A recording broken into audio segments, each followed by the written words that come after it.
Hey, everybody, it's your lovely Lotus Blossom Lizzie.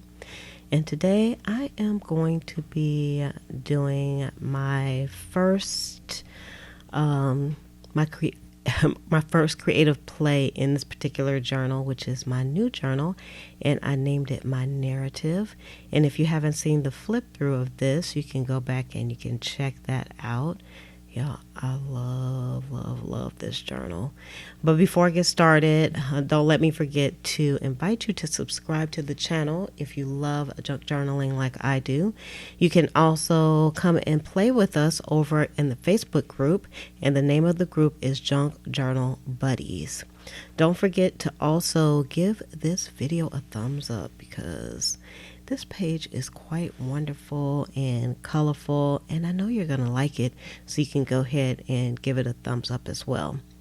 So the first thing I did, of course, is to find a first page. One of the hardest things, I think, even for an experienced junk journaler, is to kind of figure out a way to get started in their new book. So I just found a new page and I grabbed a few things out of my drawer that I keep, some pieces I would like to use in the junk journal, and I decided to put those down.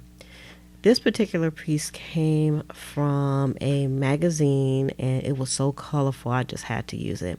And what really drew it to me was it had the year 2020 on there, and I have a lot to journal about for 2020, so I decided to use that. The other little piece of paper that I have there, it is just a test piece that I kind of did some journaling on. And I did that test piece because I wanted to see how the writing would look just on some deli paper, and it looked just perfect. So I'll probably be using that technique again in the future. Now what you're seeing here is a book that I put together, and I'll probably do a small tutorial on how I put this together later. And I decided to keep my words in here. So the words that I have for printables over in the shop, that word intentional, that's my word for the year. And I have a digital kit for that, which is vintage vocabulary words. And you can pick those up over at pleasantcreations.com. So as you can see, I have quite the plethora of note pages. And I love using note pages to journal on. They're just like, they make the perfect journal spots. And I took this purple paper out because these pages, the things I was picking was just kind of speaking to me. And it was so colorful, I just thought to myself, I want to use that purple paper some kind of way, but I wasn't really sure how I was going to do that. So then I started taking out some more things, and I took out a page from one of my printables, which is the floral notes. Y'all, I love using the floral notes. You can use that for journal spots. You can put note cards into envelopes, leave a note on someone's desk. You can even glue that on the front of an envelope and use that for where you put your address at, and it is just very beautiful. But in this case, of course, I just wanted to use it for some journaling, and I love those floral notes. So since I cut this out by hand, it had kind of a little bit of a white edge around it. So I took out my Tim Holtz Distressed ink. And I also wanted to mention that I will have a link below for all of the supplies and any mentioned links down in the description as well. So if you're watching on your TV, you can just head over to pleasantcreations.com and you'll see all the items that I am using here, besides the equipment, that is. Now I also took out some botanicals and that flower doodles card. And the flower doodles are actually a digital kit as well. And the botanicals too. So yeah, I'm a little tongue-tied today. I don't know why. Sometimes that just happens to me. I can't help it. So I decided to take my word and use my corner rounder on it. And when I did that, I was thinking, maybe I didn't want to do that. I didn't really like the look of the rounded corners. but I didn't want to throw it away either. So I just kind of cut the excess around it off, and then I used the vintage photo to go around it, and it looked just fine then. So sometimes you don't have to use things in their original form. You can always kind of cut things down, or split things up, and you know what I mean. And then it'll make things look a lot better. So me being true to form, I use my purple glue because I always use that. And I always mention that because you shouldn't have to think that you have to use very expensive glues for things like this. If you're just gluing down papers, then the purple glue is just quite perfect for the job. So you can definitely just use that. And I haven't had anything come up off of the pages when I use that.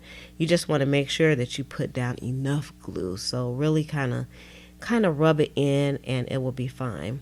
So that little piece of deli paper, I love the way that came out because you can see the background from behind the paper. So definitely, I will be using more deli paper as journaling spots in my wonderful narrative journal.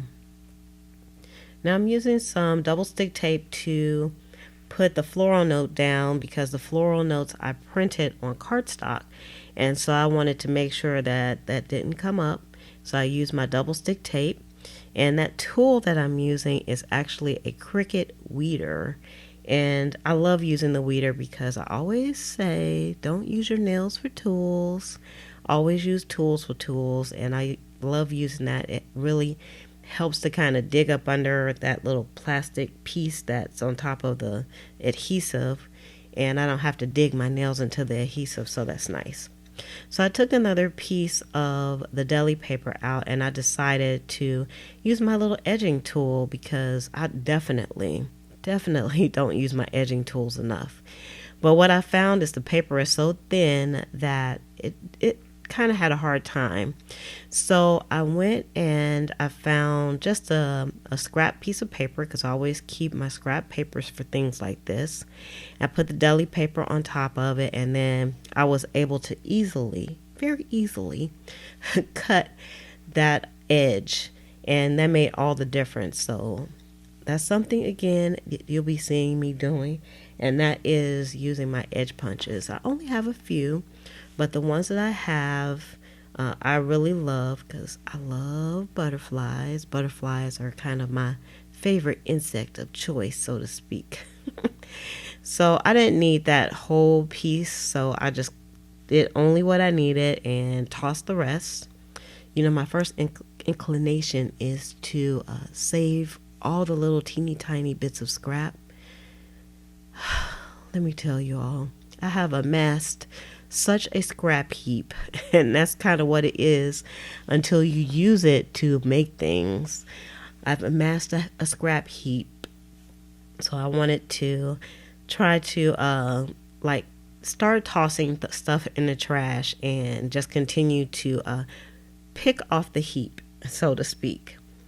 So now I'm still just trying to figure out where I want to put things on the page.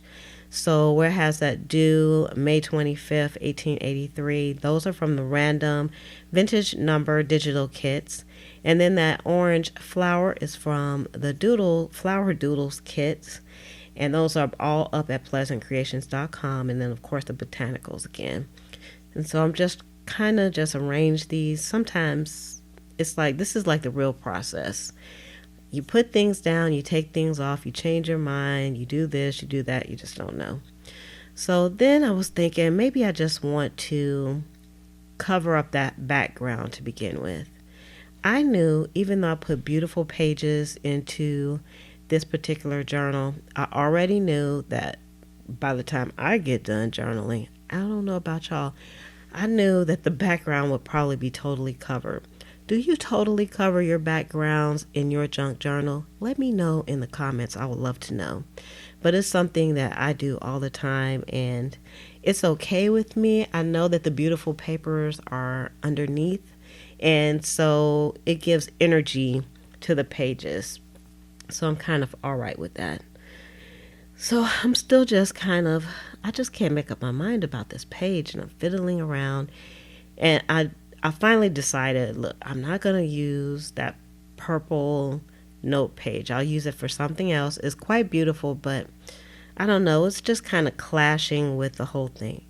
I'm kind of an eclectic anyway when it comes to putting things into my junk journal. So, but sometimes you can go a little bit too far. And when I say you, I mean me. Sometimes I can go a little bit too far with my junk journaling and my eclecticness. So off camera, I did some sewing on that beautiful little yellow piece of paper. And you can see just by putting the sewing around it, it kind of zhuzhed that up a little bit. So that's what you can do. You can take a blank piece of paper, you can do some sewing around it. You can do faux sewing by, making like stitch-like marks around it with your pen. And then I use some stamps that I have because, I promised myself to use my stamps more. I'm starting to get my stamps organized so I can find things a lot better. And then I can put them back where they belong. So I'm kind of happy about that. Organization in the craft room, I think it takes years to kind of get your craft room how you want it to be in your studio. And so that's where I'm at. I'm still trying to get things together. So I'm going to go ahead and do some journaling on this card, and I'm going to do that off camera just to kind of spare you all. And you know what? I love using Sharpie pens for my journal. They're my pen of choice because they write on everything. So I do like having like those nice, beautiful, cutesy pootsy pens, but I always kind of gravitate back to my Sharpie pens when it comes to doing my actual journaling. So instead of using like Mod Podge or heavy glue, I just use my glue stick and I put this napkin down. Of course, remember that the napkins usually have more layers than just that top layer. So I did take the bottom layer off and I only used the top layer. And now I'm putting some water around the edges just to kind of rip this up. You could use a paintbrush or just, put a little bit of water on here. I'm actually using a little tool that came with my tear guide. That's a tear guide that you see there. My We Are Memory Keepers tear guide. I've used that bottle to just kind of apply some water and roughly kind of rip the edges off because I don't mind having the rough edges. It adds to the beauty of the journal for me. So now I'm just going to go ahead and arrange everything back onto this page, and I'm quite glad I didn't use the purple because the napkin actually fit much better into this layout. But I'm still trying to just struggle a little bit and figure out where I want to put things at.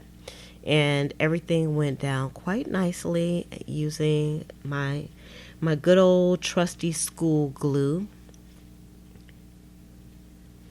And I'm really, really, really digging using the deli paper. And I have lots of it. I actually have some up in the shop as well. And so I'm going to be using that a lot within my layouts. And I'm really digging these pages right now.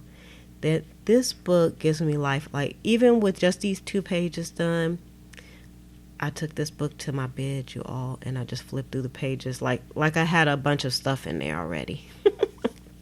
I just like taking it and just flipping through the pages. It's just so big and beautiful. I love it so much. This is probably my favorite book to start off with.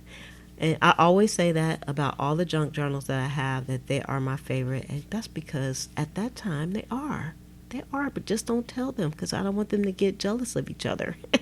Because they're sitting on the, up on the shelf, and I don't want them to be jealous of each other and knock each other off the shelf. Because, my inanimate objects have life. That's my story, and I'm sticking to it. And y'all, I know y'all think I'm crazy for saying that. So I'm doing some more journaling.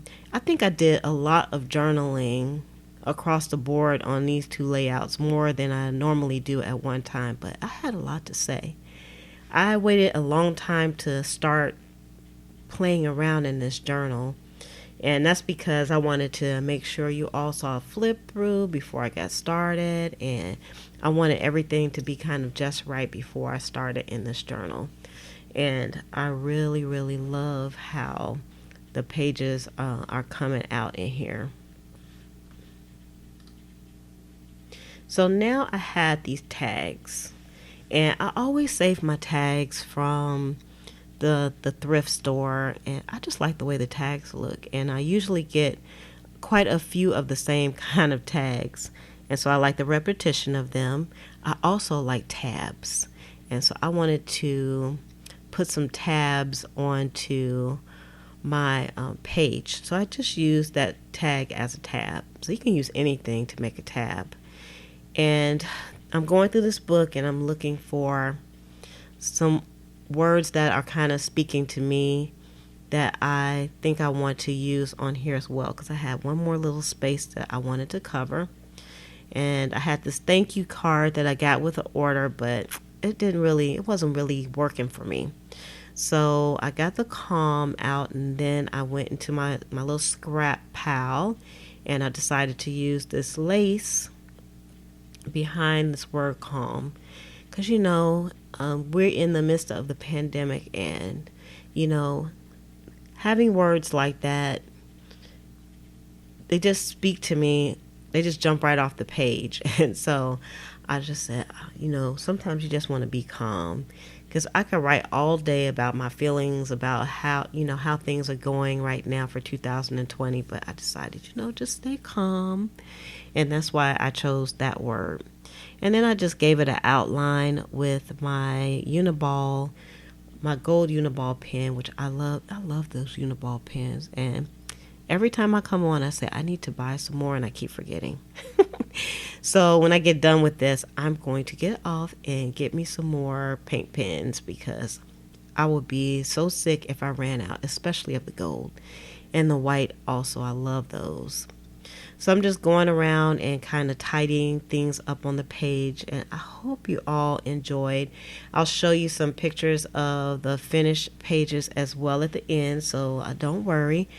Please make sure you give this video a thumbs up, and I would really love to know what is your favorite part about these layouts. Please tell me in the comments, what's your favorite part? I think my favorite part is just that image that has the 2020 on it.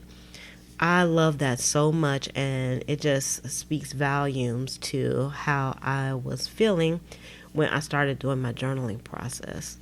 And I could just sit here and just journal all day long, but I kind of promised myself that I'll only do my journaling in blocks, and that way, baby steps. You have to do things in baby steps. So I'm going to go ahead and shove off. And with that, I'm going to say love, peace, and hair grease. From your sweet Lotus Blossom and lovable Lizzie, have a fantabulous day and enjoy life.